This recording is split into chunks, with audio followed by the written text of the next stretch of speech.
Natën me 7 dhe 8 janarit deri më tash persona të panjohur kanë kryer vjedhje në një objekt në ndërtim e sipër në rrugën 29 Nëntori numër 28 në Tetov, pronë 31 vjeçarit MM.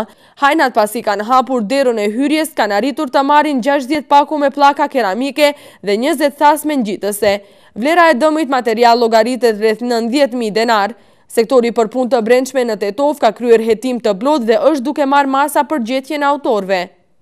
Mbrëm rreth orës 12:30 në rrugën Nikola Tesla në Tetov, vetura tipit BMW me regjistrim të Tetovës e drejtuar nga 51 vjeçari TN nga fshati Pallçisht ka goditur këmbësorin II 70 vjeçar. Nga fatkeqësia i moshuari ka marrë lëndime të lehta trupore dhe është dërguar në spitalin klinik të Tetovës për të marrë ndihmën e parë dhe më pas është lëshuar për shërim shtëpiak. Në vendin e ngjarjes kanë dalë ekipet e sektorit për punë të brendshme, gjykatësi hetues dhe kanë bërë hetim rreth kësaj fatkeqësie në komunikacion.